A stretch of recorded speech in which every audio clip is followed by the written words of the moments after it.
Qui mi fermo, anch'io faccio lo switch e comincio a parlare in spagnolo. Aló, hola Javier, ¿cómo estás? Hola Leonardo, muchas gracias por permitirme participar de este maravilloso evento. Muchísimas gracias a ti, Javier. Permíteme un segundo que te presento en español. Javier Milei, argentino, para mí el mejor economista que hay al mundo hoy en día, un economista que nace matemático, un economista que es profesor, un economista que estudia siempre, cada día, un economista que ha discutido con medio mundo, un economista que lleva al libertarismo y a la libertad encima de cualquier cosa, porque la libertad es, como dice siempre él, la defensa absoluta del proyecto estricto de la vida de otra persona. Y esto es lo que hace todos los días, combatiendo en Argentina, diciendo lo que está pasando en Argentina, adelantando lo che ha passato in Argentina. Lo ha sempre detto lui, anticipando tutti. Bueno, Javier Milei, tú estás escribiendo un libro, lui sta scrivendo un libro che si intitola Pandenomics. Pandenomics uscirà fra un mesetto circa. Io tra l'altro avrò l'onore, grazie a Javier, tengo el honor, gracias a Javier, di scrivere il prologo, cioè scriverò la prefazione a questo libro proprio partendo dal caso epicentrico italiano. Javier Milei sta vivendo in Argentina una situazione molto simile a quella italiana. Él está viviendo una situación que es muy parecida a la situación italiana. Entonces, aquí yo me paro y dejo que sea Javier a concluir este magnífico evento que se termina, que ha empezado con un grandísimo huésped que teníamos y termina con otro grandísimo e inmenso huésped con todos nosotros, que simplemente lo que amamos es la libertà. Cioè per tutti noi che ciò che vogliamo è semplicemente difendere e amare la libertà. A ti la palabra, Javier. Muchas gracias. Gracias Leonardo y gracias a todos los que están participando de este evento. Yo voy a iniciar la charla con un chiste de economistas. Dicen que se encuentran dos microeconomistas y uno le dice al otro, ¿cómo está tu mujer? Y el otro le dice, ¿comparada con qué? Es decir, básicamente, digamos, siempre cuando uno quiere analizar las cosas, siempre es muy importante poner todo en términos relativos. Entonces, si uno quiere analizar, digamos, qué es y qué significa esta pandemia del coronavirus, lo primero que tendríamos que hacer es poner las cosas en términos relativos. Cuando uno toma los estudios sobre población que elabora Naciones Unidas, y es un trabajo verdaderamente de un nivel profesional enorme y de una calidad espectacular, uno ve que para este año 2020 la estimación de cantidad de muertos por cuestión natural y evolución natural de la población en el planeta Tierra estarían muriendo cerca de 60 millones de seres humanos.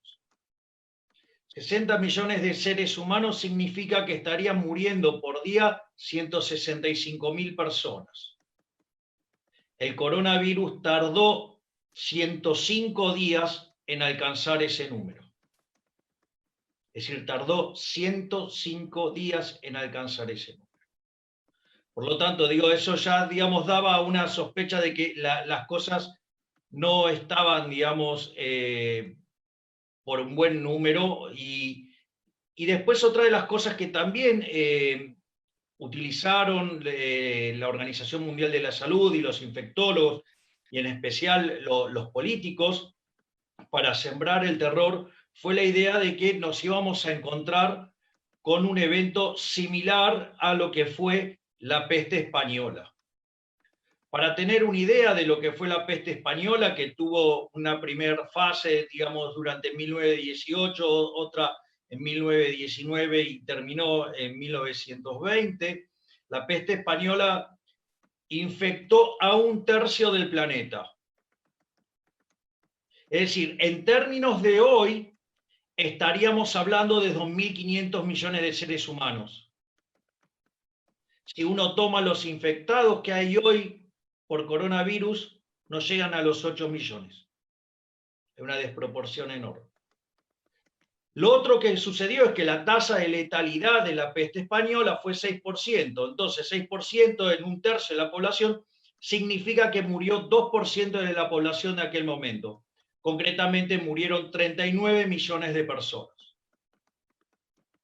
Si uno, digamos, replicara ese ejercicio al día de hoy, no solo que estaríamos hablando de más de 150 millones de personas muriendo por algo equivalente a la peste española, sino que tendríamos que haber estado viendo cerca de 400.000 muertes por día.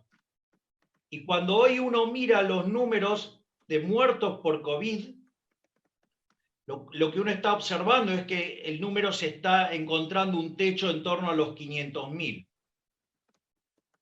Entonces, digo, ¿por qué es importante esto? Bueno, esto es importante porque las medidas que se tomaron estuvieron en línea a algo similar a lo que hubiera sido la peste española.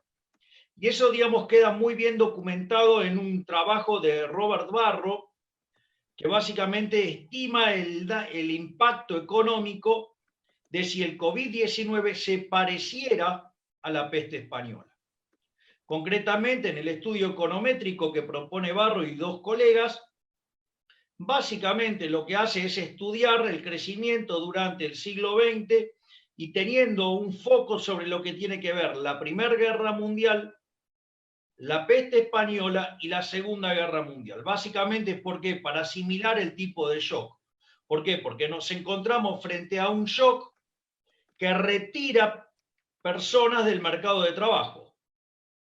Por lo tanto, digamos, lo que hace es estimar una ecuación para el crecimiento y determinar el impacto que tendría una peste con las características de la peste española.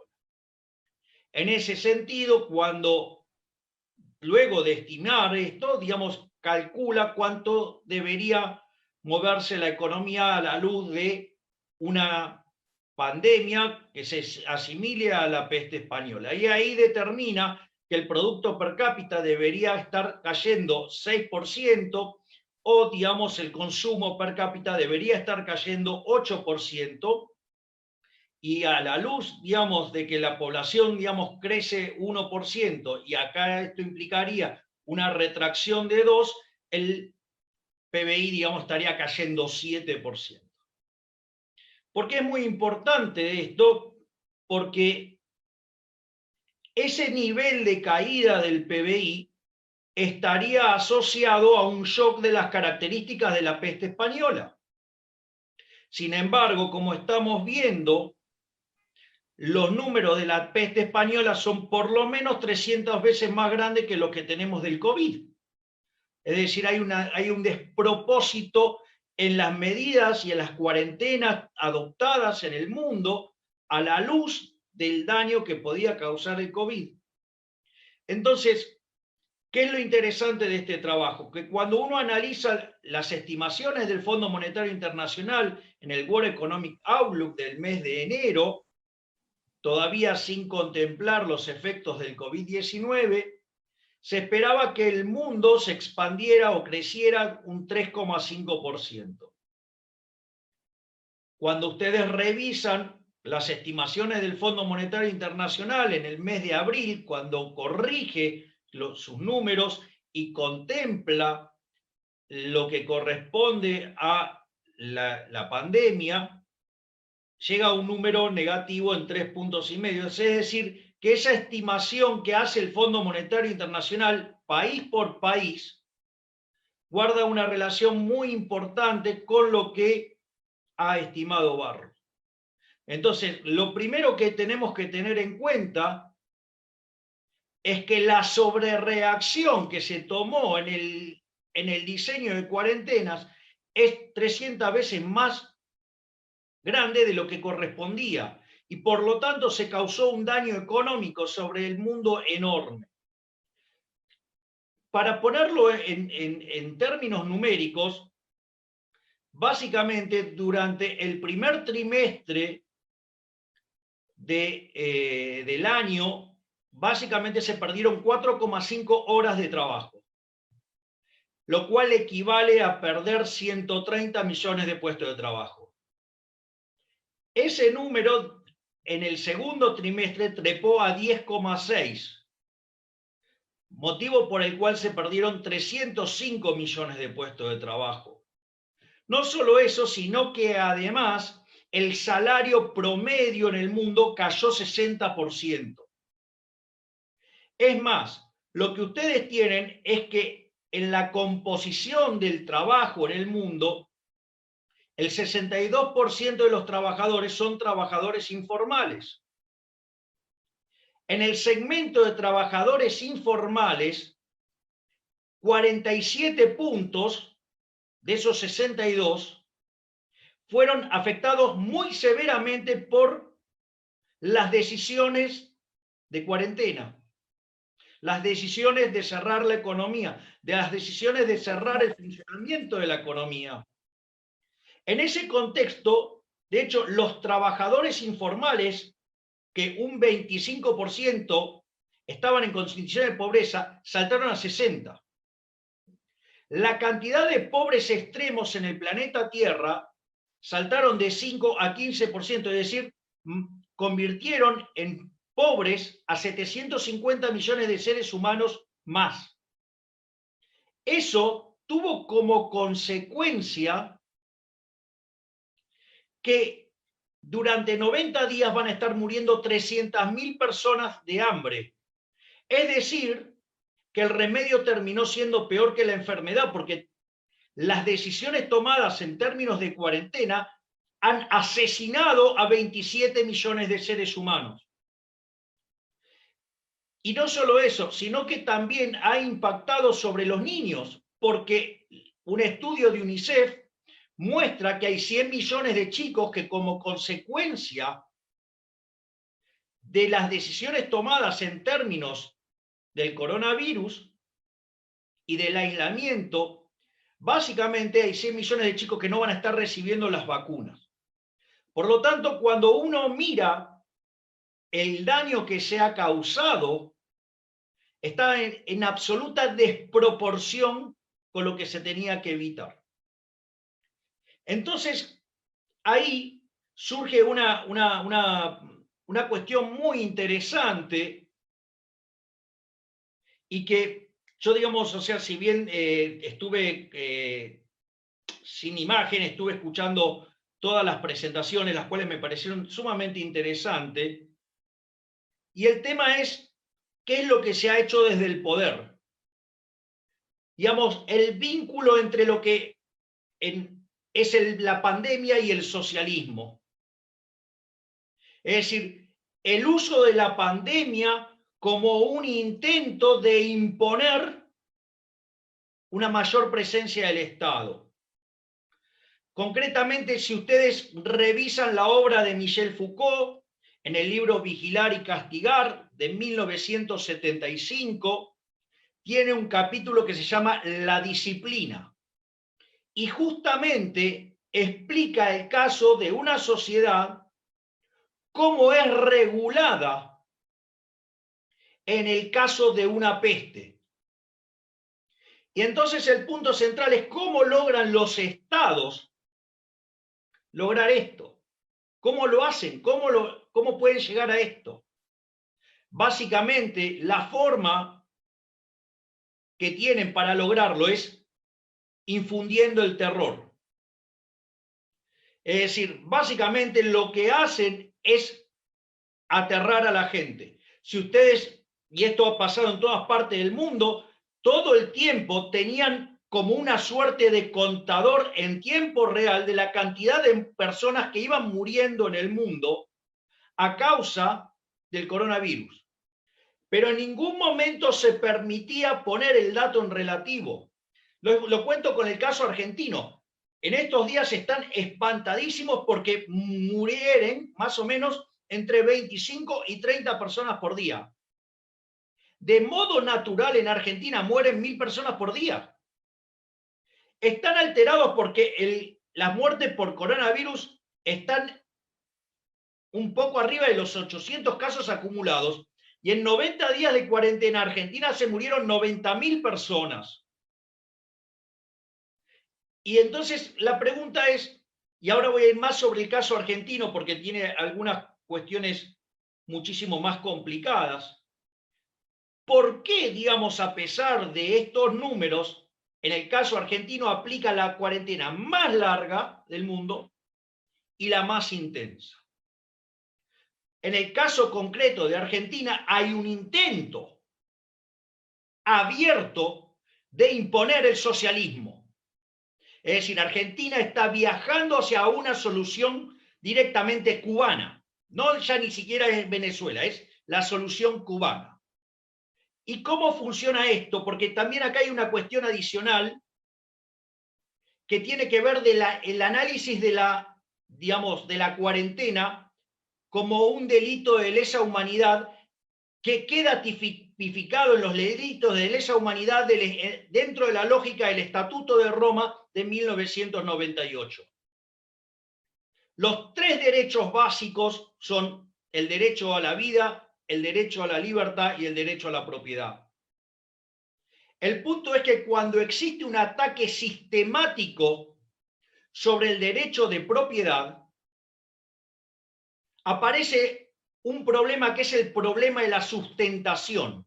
Es decir, si el nivel de agresión que recibe mi propiedad es tan grande, a punto tal que deja casi al borde de la muerte, digamos, si yo me sigo enfrentando al Estado, el Estado me deja sin recursos y me muero de hambre, es decir, me asesina de manera indirecta. La otra forma es, ustedes se resignan frente a la presencia del Estado y en ese contexto, básicamente se convierten en un esclavo. Por lo tanto, ya sea por una solución que es la muerte o por la otra que es la esclavitud, constituye un delito de lesa humanidad. En Argentina hoy se discute que se murieron casi 900 personas y el mes de abril quebraron 15.000 empresas y en el mes de mayo quebraron 35.000 empresas. Es decir, se está destrozando el aparato productivo. Cuando el gobierno determina unilateralmente que las empresas se queden sin ingresos, las obliga a seguir pagando impuestos, las obliga a mantener la plantilla laboral, las obliga a seguir sosteniendo los salarios, les genera un desastre financiero. En ese desastre financiero, en algunos casos terminan en la quiebra, pero en todo ese proceso lo que sucede es que las empresas se comen el capital. Y al comerse el capital le quita capacidad de reacción para la salida. Por lo tanto, la situación de Argentina es muy compleja y lo que propone el gobierno es básicamente dar créditos, los cuales además los financia con emisión monetaria, un dinero que nadie quiere,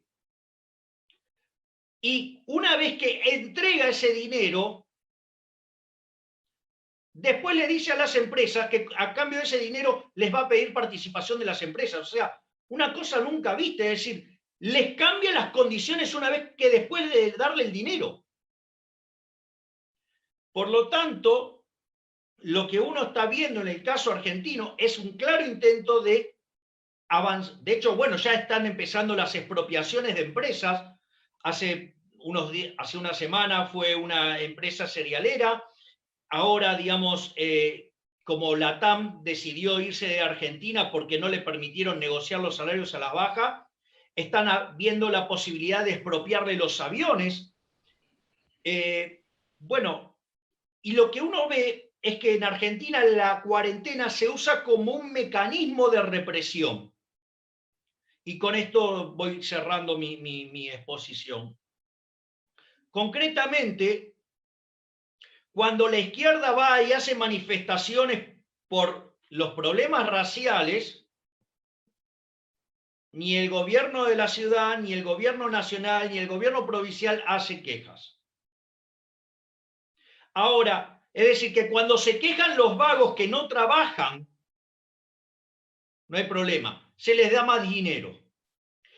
Ahora, cuando se quejan las personas de bien que trabajan y que quieren vivir del fruto de su trabajo, el gobierno los reprime. los estigmatiza mediáticamente, los persigue, y no solo eso, sino que además el presidente contesta con más cuarentena. Básicamente, las extensiones se hacían de a 15 días. Después de que hubo la manifestación grande de la gente que quiere trabajar, el presidente contestó con 21 días de cuarentena adicionales. Y no solo eso, cuando se dio la situación de la cerealera Vicentín, que viola 3 artículos de la Constitución, que utilizó una ley de la dictadura, o sea, con todos los defectos habidos y por haber en términos legales, la respuesta del presidente fue: ahora vuelven a fase 1. Es decir, que en Argentina se está utilizando básicamente la pandemia como un mecanismo de meter pánico en la población, donde los medios de comunicación son absolutamente funcionales, porque las empresas que lo financian no pueden darle publicidad, entonces la única publicidad es la publicidad oficial, y entonces los políticos avanzan en su sueño mojado de la disciplina de vigilar y castigar de Foucault, y por ende avanzar hacia una solución totalitaria. Muchas gracias.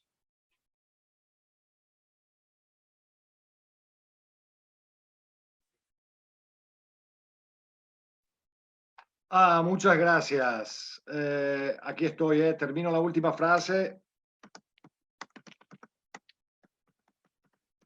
Ya, excelente. Javier, ¿me escuchas? Sí, te escucho perfecto, Leonardo. Mira, de verdad, increíble, increíble lo que has dicho, porque créeme, pero en muchas cosas se refleja también con la situación italiana. En Italia no han llegado a expropiar todavía, pero la idea de dar dinero y entrar en las sociedades es una de las cosas que han decidido hace 15 días en el gobierno. Quiero pero hacerte una pregunta más. Mi pregunta es esta, Javier. Faccio una domanda in più a Javier. La pregunta es esta.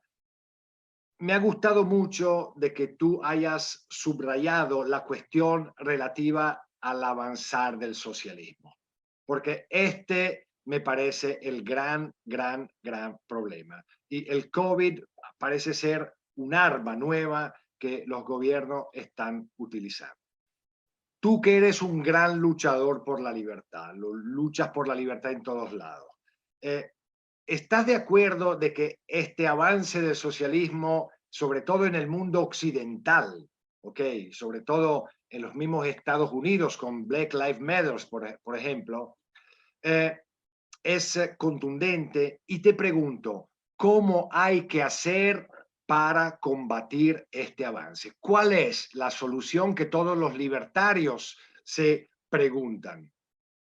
Allora, scusa un secondo solo, ho chiesto a Javier Milei, semplicemente gli ho detto, ho notato che anche tu hai visto l'avanzata del socialismo dappertutto, eccetera, le manifestazioni. Sei d'accordo con questo fatto, cioè che sta avanzando nel mondo occidentale, e quale soluzione proponi per combattere l'avanzata del socialismo? Grazie Javier, disculpa. Voy a contestar con una anécdota.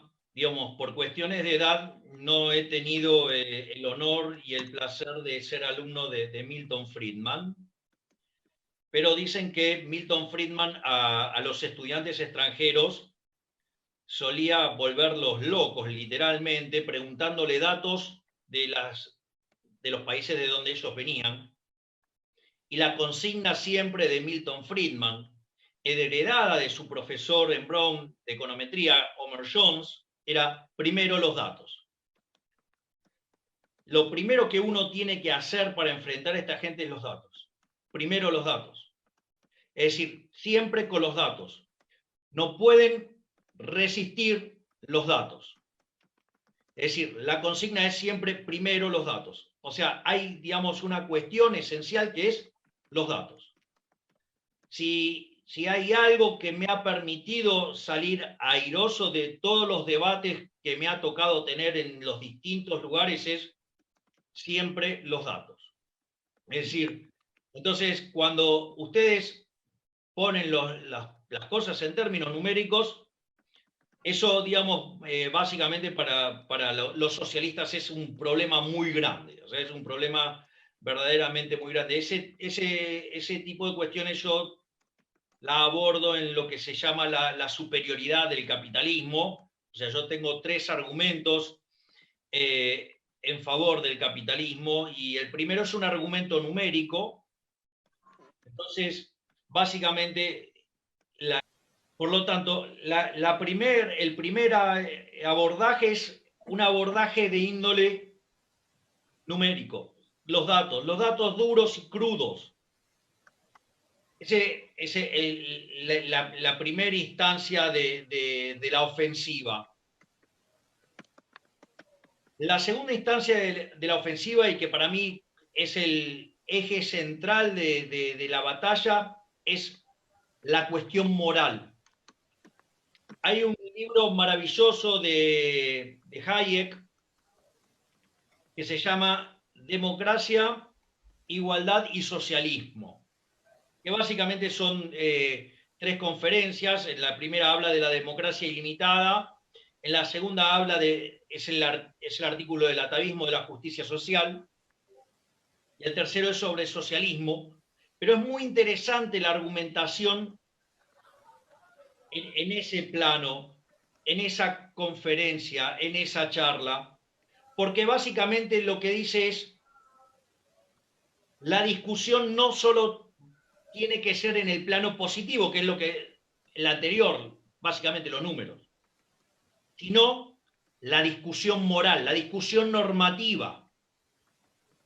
Es decir, me parece que cuando uno le presenta a la izquierda, al socialismo, los números, la izquierda suele contestar con argumentos emocionales, con argumentos sensibleros, con argumentos que ponen el corazón, cuando en realidad es todo lo contrario. Y para eso, digamos, eso ya requiere niveles de conocimientos un poco más elaborados. O sea, uno debería tener una buena formación en lo que es la microeconomía, debería entender bien de equilibrio general, debería entender bien de la teoría de la distribución, debería comprender bien la cuestión de la teoría del valor y entender bien la teoría del valor subjetivo vis a vis la teoría del valor trabajo, tener bien presente el trabajo de von Bauer sobre, digamos, la conclusión del sistema marxiano, donde rebate los postulados de Marx. Y uno lo que va a encontrar es que cuando avanza en esa línea, se va a encontrar que es una discusión de teoría del valor, y que asociado a ello hay básicamente una discusión de valores morales. Entonces, cuando uno mira por qué los marxistas no, o la izquierda no sale de la lógica de la teoría del valor trabajo, si dicha teoría fue refutada ya, digamos, por Mengers, por Goebbels y por Walras. ¿Por qué no lo hacen? Y el punto es que a la izquierda no le interesa la verdad científica. Solo le interesa su propuesta política. Ellos tienen digamos, la teoría del valor trabajo les permite, Rothbardus y Marx por medio, llegar a la teoría de la explotación y tener una teoría de cómo se explota a la gente. Es decir, ellos ya tienen el resultado antes de arrancar. Entonces, como la situación está ahí, entonces uno va sobre las bases de los valores. Entonces, cuando uno les demuestra que sus valores son la envidia, el odio, el resentimiento, el trato desigual frente a la ley, el robo y el asesinato, porque además mataron a 150 millones de seres humanos, no les va a quedar mucho que decir. Por lo tanto, esa es la segunda fase. Y esto, digamos, ahora lo voy a poner un poco con más humor. La parte final, el remate final, ustedes como italianos me tienen que seguir como nadie. Es la superioridad estética.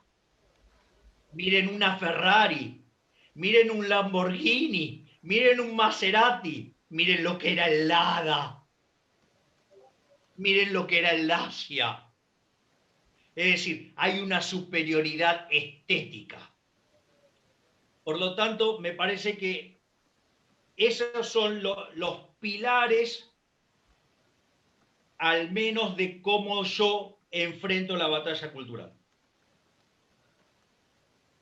Última pregunta. ¿Entrarás en política?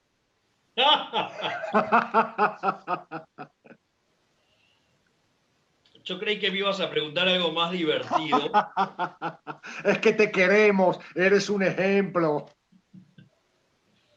No, no, que yo creí que me iban a preguntar sobre mi pasión por la lírica y que básicamente, digamos, yo que amo, digamos, todo lo que va de Rossini, Bellini, Donizetti, digamos, Verdi y Puccini. Es más, yo me siento, no sé si vieron la película La Rosa Púrpura de Cairo, que sale el personaje de la película. Bueno, yo salí de una ópera de Puccini, o sea, esa pasión, pero bueno, no me llevaron a la charla de la ópera, que era lo que me hubiera gustado. Pero digo, Haremos una nueva, es que yo me ocupo, yo soy experto de rock, no de ópera, entonces llamaré a otro para que hable contigo de ópera. pero digo, ahora volviendo a la cuestión de la política, me parece que todavía es necesario avanzar en la batalla cultural. Y además, por suerte, hay otros economistas que están ingresando en el terreno de la política.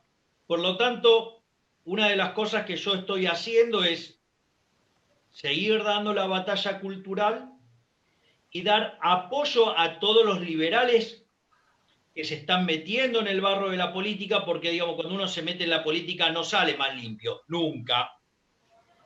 Más en Argentina. Leonardo le consta de que he sido víctima de operaciones por parte del gobierno y de persecuciones por parte del gobierno, solo por hablar y decir los números sobre, por ejemplo, la fraudemia. Pero, digamos, al margen de eso, esa batalla cultural, en algún momento, yo estoy casi seguro que me va a depositar en alguna función ejecutiva. Concretamente, digamos, Argentina tiene una situación fiscal muy endeble, una situación monetaria peor, y no es descabellado pensar que en una situación donde se emite mucho dinero, la gente lo repudia y además se destruyó la producción y la hiperinflación es casi un dato. En ese contexto donde nadie va a querer hacerse cargo del Banco Central, con mi colega Diego Giacomini y Mariano Fernández nosotros hemos hecho una propuesta directamente para eliminar el Banco Central, previo a una reforma financiera yendo a un sistema de banca Simon, después competencia, o sea, banca libre, después libre elección de moneda y una vez que la gente elige la moneda, se liquida el Banco Central.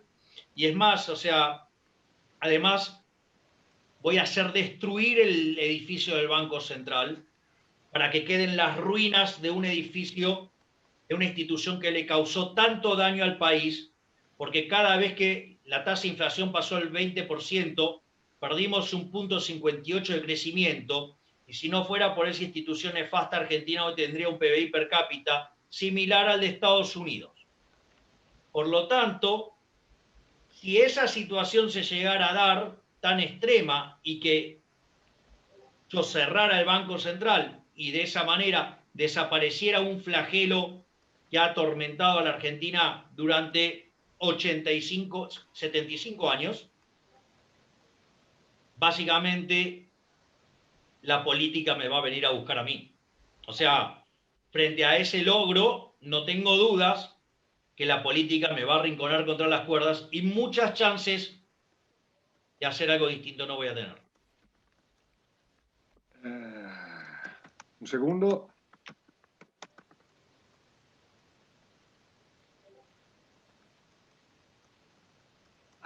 Perfecto, gran conclusión. Bueno, Javier, muchísimas gracias de verdad por tu participación. Javier, tenías que estar aquí con nosotros en mayo. Buscaremos organizar de nuevo un evento porque quiero abrazarte, queremos que estés con nosotros. Y bueno, entonces haré de manera que tú me perdones y te llevaré a escuchar a la Arena de Verona algo o a la Scala de Milán. Lo organizo yo, no te preocupes. ¿Ok? Digo, es más, o sea, para hacer algún comentario, no hay mejor versión que la versión de Rigoletto en la Arena de Verona, donde el papel de Rigoletto, el bufón, es interpretado por ese barítono maravilloso llamado Leo Nucci, y que cuando, digamos, con Imbamula haciendo el papel de la hija, le pide la tribuna le pide que repita la canción de la Vendetta y la repite de un modo aún muchísimo mejor. Así es que hasta tengo elegidas las versiones. Perfecto, perfecto. Perfecto. Bueno, muchísimas gracias de verdad, Javier. Ha sido para nosotros un honor haberte aquí con nosotros. Y bueno, concluye con el famoso arengo libertario, ¿cómo es? Te dejo una reflexión y la arenga libertaria. Sí. Nunca la mentira se puede imponer sobre la verdad. Si nosotros vamos con los datos, vamos a poder aprovechar esta oportunidad para darle uno de los peores golpes de la historia al socialismo. Este es el momento en el que ellos van ganando, pero ellos no tienen la verdad de su lado. Los datos están de nuestro lado. Nosotros somos los que entonces podemos dar esta pelea, y cuando nosotros presentemos los datos y la verdad salga a la luz, el futuro será liberal. Así es que les mando un abrazo grande a todos y, como corresponde, la arenga libertaria. ¡Viva la libertad, carajo! Gracias, Javier. Muchísimas gracias por todo. Gracias, te abrazo, gracias. Un honor de verdad. Salúdeme mucho a Karina, salúdeme muchísimo a Karina y nos hablaremos pronto. Con todo el corazón. Gracias, hermano del alma. Gracias a todos. Gracias.